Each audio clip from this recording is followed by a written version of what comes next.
So today I'm going to talk about the second track I did for the album, which was called New York City.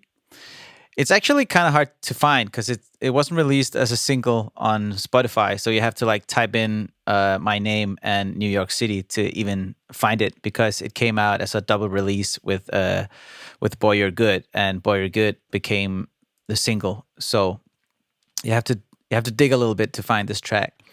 But it's a track that I'm really proud of, and it was, as I said, one of the first songs I did for the album. I'm gonna do it a little bit differently than I did the last time. Today, I'm gonna go over the production first, and then I'm gonna talk about the lyrics afterwards. So if you don't care about the production at all, you can just move forward, and then you'll hear about the lyrics instead. And if you only care about the production and not about the lyrics, you can just stop when I'm done. All right, let's just dive right into it. Um, there's a main guitar theme that goes throughout the whole song. It sounds like this.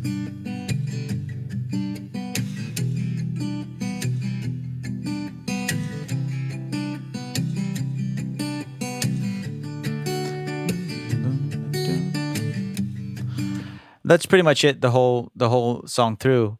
This is for the intro. I have layered some stuff in the intro. It's like a piano, bass. You can see it here.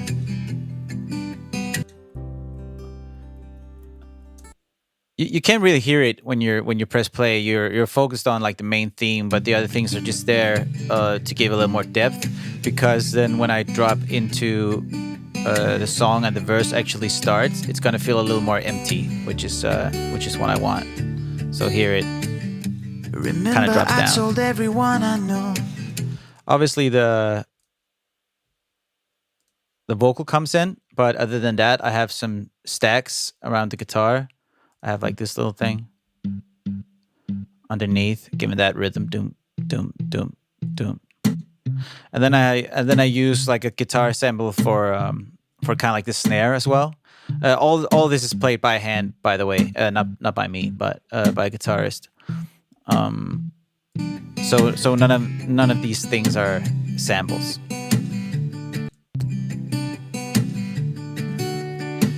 Yeah, so I start singing. But now I see a different side of you, and everything's a blur. I have a little kick coming in. I tried to tell myself not to give in.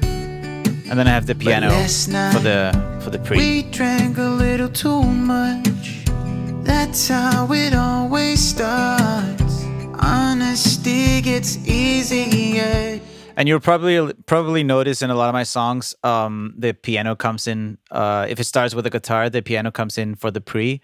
I really like the piano in these kind of things because it doesn't draw too much attention. It kind of just like creates an environment. It could have been like a pad or something like that, but for this is very acoustic. So and a piano made sense.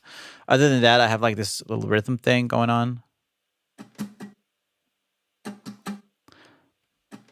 Just looping all the time, kind of like kick thing. Also played, not a sample. You canceled on your day to hang around with me. After the pre, we go into the chorus. You were my best friend, but something that... And obviously layer everything a little bit, making everything thicker, bigger, so you know it's the, like, besides the vocal, you know it's the chorus. I have like the whole rhythm section up here. I have this little symbol coming in, which has kind of like become like my trademark for the new album, I guess. I use that a lot. I really like the transition. It's not like a crash. It's more like just an orchestral symbol. Then I have a crash on top of it in this song. It was like... And then the rhythm section is just samples mixed with real played, like hits on guitar, stuff like that. The piano.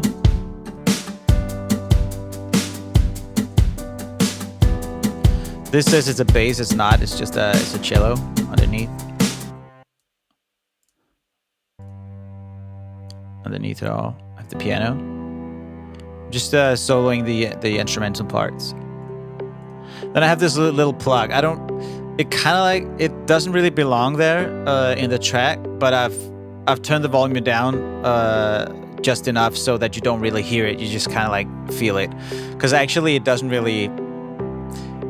I feel like it doesn't really fit the track, but it kind of like makes it a little more light, airy. I don't know. I just had a little bit twist of some more current sounds, so it's not just all organic and acoustic. And underneath that, obviously have the guitar theme just playing along. And then I have these two guitars doing like a rhythm thing, panned left and right, like hard left and right. And they're pretty much just backing up the main guitar, making it sound wider. Have a little harmony coming in on top.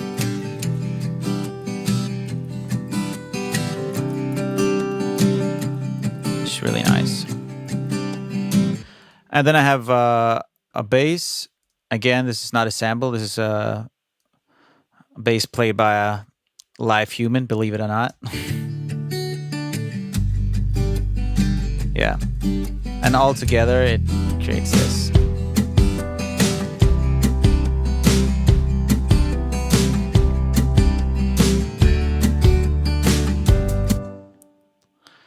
And I haven't done a lot of work on the sounds themselves. I had another guy mix this track, so they're pretty. I mean, obviously, I've done some treatment, but I haven't done a whole lot. And this was one of my first tracks where I worked with that many like acoustic sounds and not trying to make them sound any different, because that's usually what I do in my electronic productions, is like take an acoustic sound and make it sound like more current or more whatever.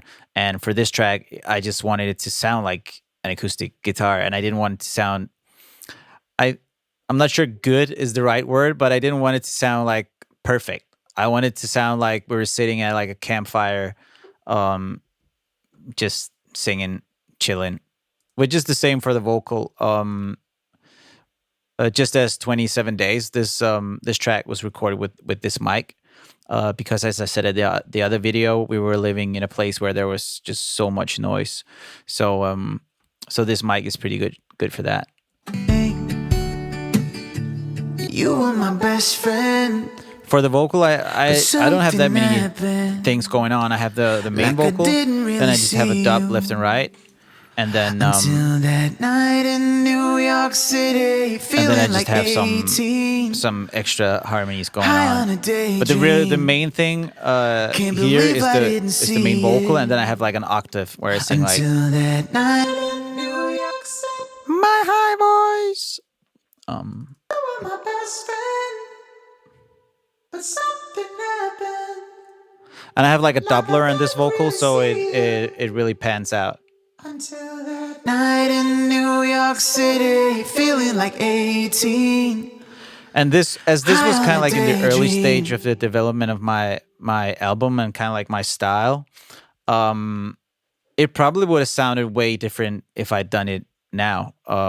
Because I'm in a different place. But that's the good thing about these things, is that they sound like you remember where you were when you did it. So for me, I just wanted it to be like really acoustic. I didn't want too many vocals on top of each other, and well, that's pretty much what happened here. So we go into the second verse and just have a little more percussion compared to the first one. And we'll go back into the pre. So the only change here compared to the first pre is I have this extra guitar.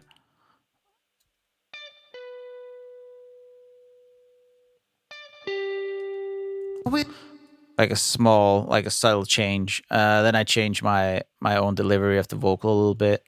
And then pretty much the same thing. But something happened. I start with the harmony here, like you see on the first verse. I don't do that first verse starts like this, and then the second one starts more like this.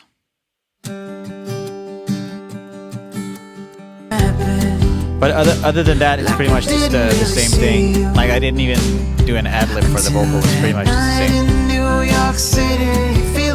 The only thing I did, which was I think was pretty cool, was that I added an extra chord here for the ending, because I only have like two choruses. The morning we woke up in the same bed. Yeah. So that was pretty much it. That's pretty much the production. As I said, I really did that. I really did this track like pretty fast. And I really kind of knew where I was going, so I didn't put too much effort in trying to do too much with the sounds, to be honest. And as I said, somebody else mixed it. So this is kind of like how it's been sounding like the whole time from when we practiced it live until it came about in the studio. Okay, so let's go to the lyrics. I feel like it has kind of like a funny story or like a true story, which is always funny, I think. I love it when things are real and not just some story made up. So this is obviously called New York City, which because it took place in New York, and yeah, it was me and my wife having a trip to New York City. We weren't partners at that point, so she was there to work on some music, and I was there to as a songwriter and like support, because we worked on her project together. And then and yeah, we stayed up. We ended up staying in New York for about a week, I think. Had like a great holiday, and that was like the first time we kissed and hung out like as more than just friends. So it kind of like changed my whole perspective on her, which is pretty much what this song is about. Is that you're like changing the way you look at another person. And if we just like dig into it from the first verse, it's just like, remember I told everyone I knew we're not going to work. If this was meant to be, it would have been. Because we were talking about my wife was with me a lot of times with my friends as well, and a lot of people were like thought we were dating and stuff like that, and we were just like, no. And especially me, I was like if things would have happened, it would have happened by now, because we've been friends for quite a time. And I was sure that this was nothing more than just a friendship. And but now I see a different side of you, and everything's a blur. I tried to tell myself not to give in, but last night, yeah. So to be honest, in my past, I've fucked up a little bit with previous friends, because it's hard. Like it didn't really stay that way with me and some girls, and I didn't want my friendship with her to end like that. I didn't want to just like fool around, and then the next day we weren't friends anymore, and we weren't in a relationship either. So I really tried to like hold back and not give in. And I think for her it was the same. Like she didn't want to jeopardize the friendship either. But then as it happens a lot of time with alcohol, like it says, like we drank a little too much. That's how it always starts. Honesty gets easier, and this time you canceled on your date to hang around with me at karaoke bars to sing, which is like pretty funny because she was actually supposed to go on a date that night, and instead we just ended up going to a karaoke bar. We didn't actually sing though. We watched other people sing and laughed at them. That's basically what you do in a karaoke bar, right? Yeah. So it's always just easier to talk from your heart when there's alcohol involved. I mean, unfortunately, I really try not for it to be like that. But yeah, for a lot of people, it is like that. So we go into the chorus like, "You're my best friend, but something happened. Like I didn't really see you until that night in New York City." Kind of like sums the whole thing up. Like we're best friends, and now we're just like we're more than that. Feeling like 18, high on a daydream. Can't believe I didn't see it until that night in New York City. I'll never forget the morning we woke up in the same bed. Yeah, so pretty much just summing up what I already said. Like that whole vacation, we just felt like young young young kids in love kind of thing, like holding hands and stuff like that. Um, and yeah, obviously we woke up in the same bed next day because we lived in the same hotel room. Verse 2, acting like a couple for a couple of days, started holding hands, riding around the subway with no end. I felt that was a pretty cool line, like acting like a couple for a couple of days. I thought that was pretty cool to have like the same word meaning different things. And I just said, like I said before, starting holding hands. And if you've been to New York, you probably have been in the subway as well, which is pretty much the way to do it. Like if you're in a cab, it takes like forever to go back and forth. So so yeah, we were just riding the subway everywhere and kind of like holding hands, kind of like we were hiding from everyone, but we were in New York, so there wasn't really anyone to hide from. So it was just me and her. The next line I said, and I thought this can only go two ways, but we should take a chance. And I've never looked back ever since. Um, I that kind of like refers uh both like it can like we can really fuck this up or it might work as like a couple, and also refers back to the subway, which like usually goes like one way or the other. So that ties it up pretty good. And it wasn't actually in New York that we decided to give it a chance. It actually happened quite a while after that, but for the sake of the story, it made sense to kind of like show where we ended up. And it just like goes back to saying I'm glad how we drank a little too much, because that's how it's always start. Honesty gets easier, and then wraps up the whole thing again with the chorus. As I said in 27 days when I talked about that one, I don't do lyrics. I don't make up lyrics that are not supposed to be there. So again, for this song, it's really short, but I feel like I get to say everything I want. Lyrics wise, this is just a story about that trip to New York City where everything changed for the better. I think, at least I hope she thinks that as well. I mean, we have a baby now, so she's forced to. No, but yeah, so just wrapping it up and just saying I'll never forget the morning we woke up in the same bed. Pretty much saying I'll never forget the day that my view on you changed.